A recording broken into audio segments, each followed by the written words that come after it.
Paris का Louvre museum दुनिया का सबसे सिक्योर, सबसे प्रोटेक्टेड म्यूजियम है, जहां पर CCTV, laser alarms, armed guards, सब कुछ टॉप लेवल का है। इसी म्यूजियम को सिर्फ 8 मिनट्स में दिन दहाड़े लूट लिया गया। ये मिस्ट्री किसी हॉलीवुड मूवी से कम नहीं। और वीडियो शुरू करने से पहले मेरे चैनल को सब्सक्राइब जरूर करें। तो चलिए शुरू करते हैं। और सत्ता में अब बात करते हैं अनमोल रत्नों की चोरी। लूव्र म्यूजियम में रविवार सुबह कुछ चोर घुस गए और कीमती गहने लेकर वहां से फरार हो गए।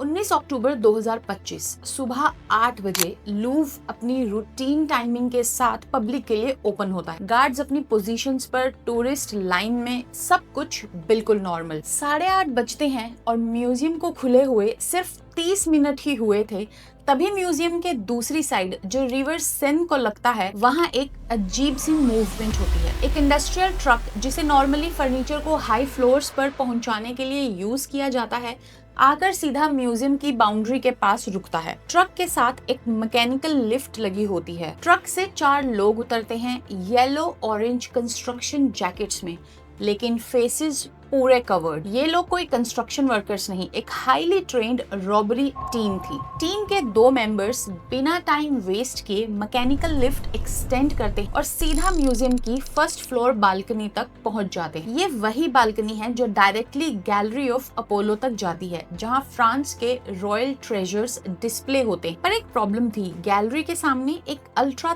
थिक ग्लास वॉल, लेकिन आई गेस चोरों के लिए इसे पार करना भी आसान काम था। बैग से इंडस्ट्रियल ग्रेड डिस्क कटर निकाले जाते हैं। सिर्फ कुछ सेकंड्स में ग्लास में परफेक्ट साइज्ड होल कट किया जाता है और चोर गैलरी के अंदर घुस जाते हैं।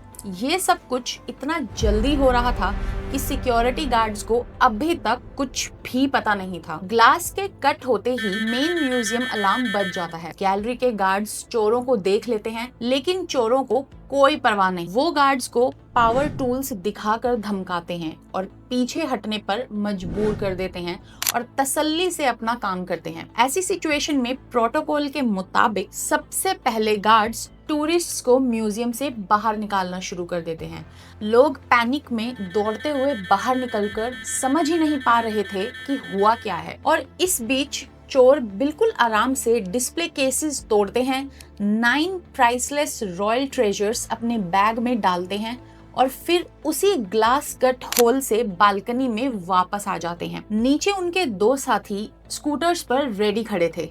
बिना पलक झपकाए चोर लिफ्ट से नीचे उतरते हैं, स्कूटर्स पर बैठते हैं और स्ट्रेट अवे पेरिस के रिंग रोड से A6 मोटरवे की तरफ भाग जाते हैं। पुलिस रिपोर्ट्स की माने तो चोर म्यूजियम में सिर्फ 4 मिनट तक रहे और पूरा ऑपरेशन सिर्फ 8 मिनट में पूरा कर लिया गया, किसी हॉलीवुड मूवी की तरह। ट्रक को पार्क करना, लिफ्ट एक्सटेंड करना, ग्लास का कट करना, चोरी करना और उसके बाद एग्जिट करना सिर्फ 8 मिनट में। यकीन नहीं होता कि ये सब कुछ 8 मिनट में हुआ। जाते जाते उन्होंने ट्रक को आग लगाने की कोशिश भी की ताकि फिंगरप्रिंट्स डिस्ट्रॉय हो सकें, लेकिन म्यूजियम के एक ब्रेव स्टाफ ने टाइम पर उन्हें रोक लिया। दिन दहाड़े इतने हाईली सिक्योर्ड माने जाने वाले म्यूजियम में चोरी करना पूरे फ्रांस की सिक्योरिटी फेलियर का एग्जाम्पल था और सब जानना चाहते थे कि आखिर चोरी हुआ क्या है। इनिशियली बोला गया कि चोरी सिर्फ 9 आइटम्स की हुई, पर गलती से भागते वक्त एक आइटम चोरों से रास्ते में गिर गई और वो आइटम थी एम्प्रेस यूजीनी का 170 साल पुराना ताज, जो ग्लास होल से निकलते वक्त डैमेज भी हो गया था। और फाइनल चोरी हुए आइटम्स थे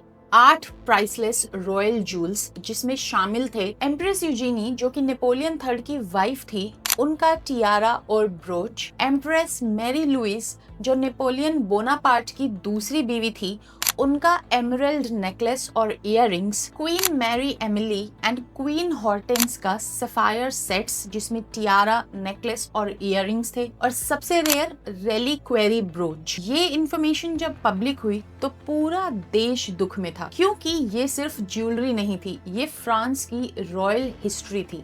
इनकी फाइनेंशियल वैल्यू अप्रोक्सीमेट $102 मिलियन, यानी कि इंडियन करेंसी में 850 करोड़, पर रियल वैल्यू प्राइसलेस, क्योंकि ये सारी आइटम्स फ्रांस के कल्चर और हेरिटेज से जुड़ी हुई हैं। और सबसे शॉकिंग बात, चोरों ने वहां रखे Regent diamond, Sancy diamond, Hortensia diamond, जो कि दुनिया के सबसे फेमस डायमंड्स हैं, को हाथ तक नहीं लगाया, जिससे अथॉरिटीज को ये शक हुआ कि ये एक टारगेटेड ऑर्डर बेस्ड हाइस्ट थी और चोरों को पता था कि उन्हें क्या क्या चीज चुरानी है। और जब इस हाइस्ट की इन्वेस्टिगेशन शुरू हुई तो सब हैरान रह गए कि जिस सेक्शन में रॉबरी हुई, हर 3 रूम में से एक रूम में सीसीटीवी ही नहीं था। जो एक्सटर्नल कैमरास थे वो बालकनी को पूरा कवर ही नहीं करते थे। बालकनी का लोकल अलार्म सिस्टम कुछ दिन पहले ही खराब हुआ था, जिसे ठीक ही नहीं करवाया गया। अगर वो काम करता तो शायद ये चोरी फेल हो जाती। म्यूजियम के डायरेक्टर ने इस चोरी की रिस्पॉन्सिबिलिटी एक्सेप्ट करते हुए रेजिग्नेशन दिया,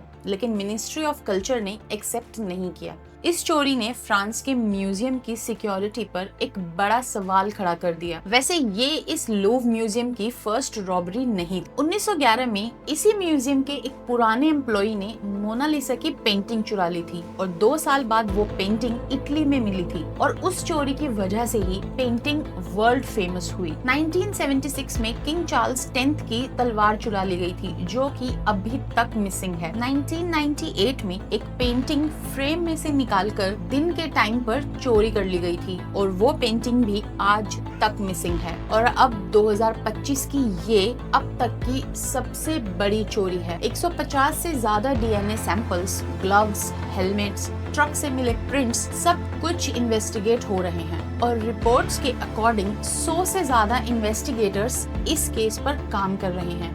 25 अक्टूबर 2025 को पुलिस ने 2 सस्पेक्ट्स को अरेस्ट भी किया है और उनमें से एक सस्पेक्ट का तो पुराना सोने की चोरी का रिकॉर्ड भी मिला है। अभी तक वैसे ये कंफर्म नहीं हुआ है कि स्टोलन आइटम्स रिकवर हुई हैं या नहीं। अपोलो गैलरी आज भी बंद है। पुलिस का मानना है कि ये highly professional, well planned, organised crime gang है और मास्टरमाइंड तक पहुंचना अभी बाकी है। अगर आपको ये real life heist story interesting लगी हो तो वीडियो को लाइक, शेयर और कमेंट जरूर करना।